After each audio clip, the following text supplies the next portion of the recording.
வணக்கம் நண்பர்களே. விஜய் எடப்பாடி கூட்டு சேர்ந்தால் நிச்சயமா திமுகவுக்கு அது பகீர் தான். விஜய் எதுக்கு வளர்த்து விடணும் அப்படின்னு திமுக தலைமை ஸ்டாலின் நிச்சயமா நினைக்கிறார். ஆனா இது எப்படி சாத்தியம் நினைக்கிறீங்களா? அதிமுகவுக்கு நல்ல ஒரு ஓட்டு வங்கி இருக்கு, வாக்கு வங்கி இருக்கு. கடந்த மக்களவை தேர்தலில் கூட ரொம்ப சாதாரண வேட்பாளர்கள் நிறுத்தி ரொம்ப பணம் எல்லாம் செலவு பண்ணாம யார் பிரதமர் வேட்பாளர் அப்படின்னு சொல்லாம ரொம்ப வேக அந்த தேர்தலை சந்திச்சு கூட அவங்களுக்கு கிட்டத்தட்ட 22-23% வாக்கு கிடைச்சது. சட்டப்பேரவை தேர்தல் அப்படின்னா இன்னொரு 4-5 சேர்த்து போடுங்க, அப்படின்னா ஒரு 26-28 வந்துடும் இல்லையா? அது எடப்பாடி தலைமையில் இருக்கின்ற அதிமுகவுக்கு கிடைத்த வாக்கு சதவீதம். இப்போ அவங்க பாஜக கூட இருக்காங்க, பாமக வந்துடும், தேமுதிக வந்துடும், கிருஷ்ணசாமி வந்துடுவார். இந்த மாதிரி எடுத்தோம்னா கிட்டத்தட்ட அவங்க 33% வரக்கூடிய வாய்ப்பு இருக்கு. ரொம்ப கம்மியா சொல்றேன்.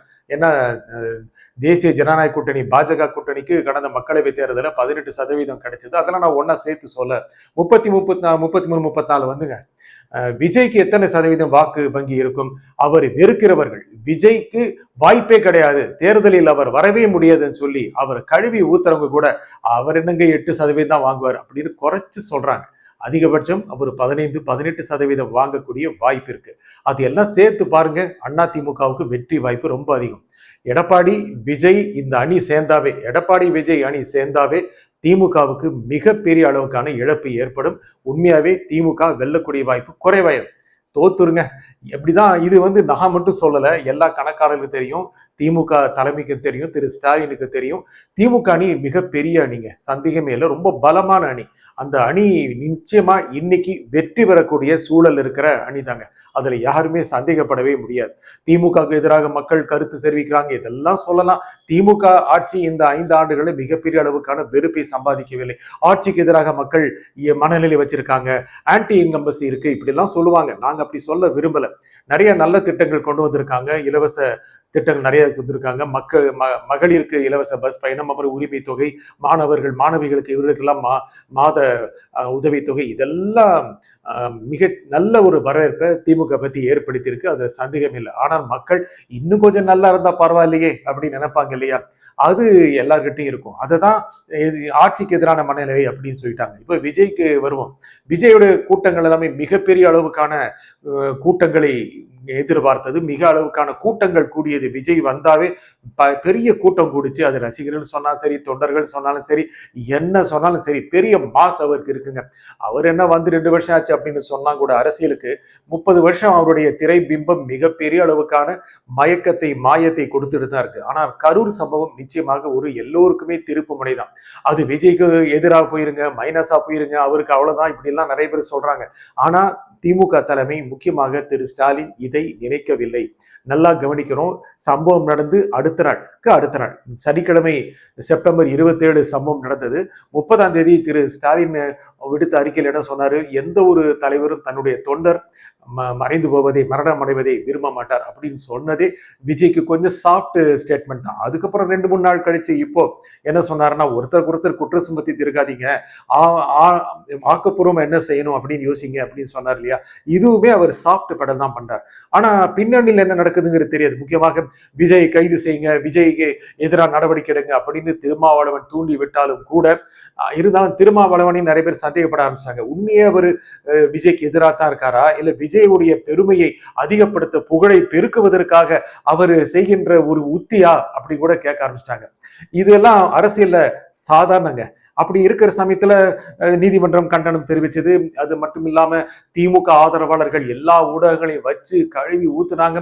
ஒரு சிறு விஷயம், அவர் வீடியோ ஒரு மெசேஜ் அனுப்பிச்சா அதுக்கு கடுமையான வசைபாடல், அவரு வரல அப்படி நினைச்சா அதுக்கு வசைபாடல், அவருடைய நிர்வாகிகள் காணாம போயிட்டாங்க அதுக்கு ஒரு தனி நிகழ்ச்சியை பண்றாங்க.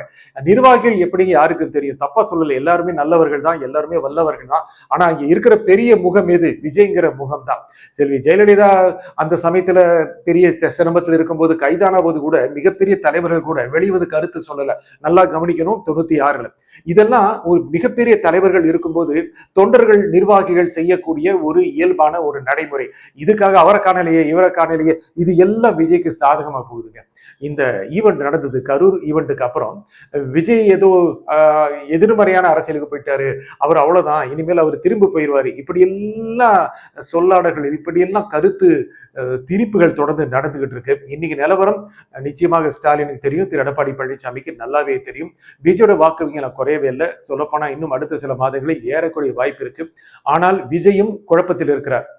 தனி அரசியல் நடத்துவதா இல்ல ஏதாவது கூட்டணி அமைக்கிறதா, தனியா போறது, அடுத்த தேர்தல் எவ்வளவு ஓட்டு வாங்குறதுன்னு பாக்குறது, சீட்டு வாங்குறது பாக்குறது, ஒரு 10-15 சீட்டு வாங்கி இந்த 2 மேஜர் பார்ட்டிஸ், 2 பெரிய திராவிட கட்சிகளை பலவீனம் அடைய செய்வது, தன்னுடைய உதவி இல்லாமல் இவர்கள் ஆட்சிக்கு வர முடியாதுங்கிற நிலைமையை உருவாக்குறது, இப்படிங்கிற திட்டம் இருக்கு. ஆனா திமுகவுடைய ஆன்ஸ்லாட் ரொம்ப அதிகமா இருக்கு. அவருக்கு நல்லா தெரியும் திமுக உடைய தலைமை பெரிய அளவுக்கான திட்டங்கள்லாம் வகுக்கல.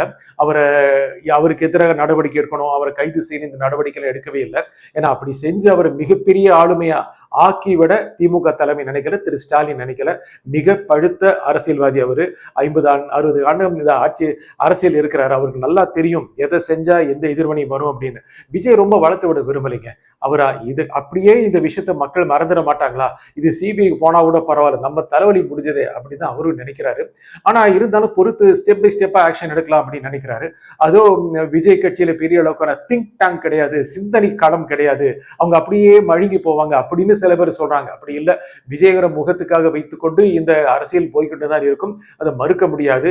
ஆனால் கீழே இருப்பவர்கள், திமுகவின் கீழே இருப்பவர்கள் தொடர்ந்து விஜய்க்கு எதிராக கருத்துக்களை பரப்புவது விஜய்க்கு ஆதரவாகவே அதிகமாகிட்டு இருக்கு. ஏன்னா அவருக்கு சார்பாக அவர் வெளியே வந்து பேச முடியல, ஏன்னா அந்த மாதிரி நிலைமை இருக்கு. இதெல்லாம் விஜய்க்கு சாதகமா போகுமோ, அவர் கொஞ்சம் கொஞ்சமா இதை பயன்படுத்தி கொண்டு அடுத்த 2-3 மாதங்களில் பெரிய அளவுக்கு பவுன்ஸ் பேக் ஆயிருவாரோ அப்படின்னு திமுக நினைக்குது. எடப்பாடி ரொம்ப ஆர்வம் எதிர்பார்த்துட்டு இருக்கிறாரு, என்ன பண்ணலாம், அவரை வரவழைச்சுக்கலாமா அப்படின்னு நினைக்கிறாரு. முதல்ல ஒரு டீல் போக இருந்தது, 80-140 அப்படிங்கிற மாதிரி ஒரு டீல் போயிட்டு இருந்துச்சு.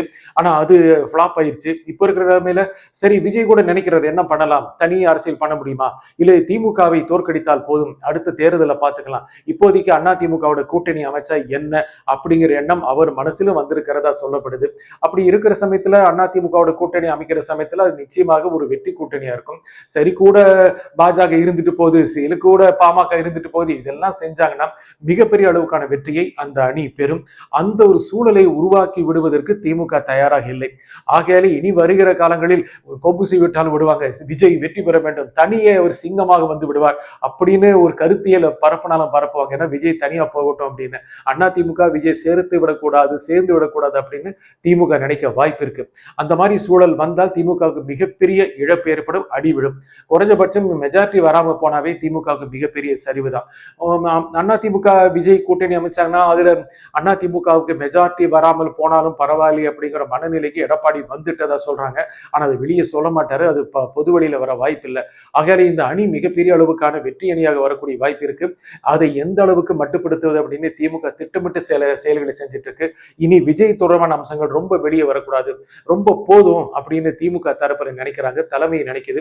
கொஞ்சம் கொஞ்சமா அடுத்த கட்டத்துக்கு போயிடலாம், விஜய் என்ன செய்யறாரோ செஞ்சுக்கிட்டு போட்டோம், அதிமுக விஜய் சேர விடாமல் பார்த்துக் கொள்ளலாம், அதற்கு ஏற்ற கருத்தியலை பொது வழியில் பரப்பலாம், அதை பதிய வைக்கலாம் அப்படின்னு திமுக நினைக்க வாய்ப்பு இருக்கு.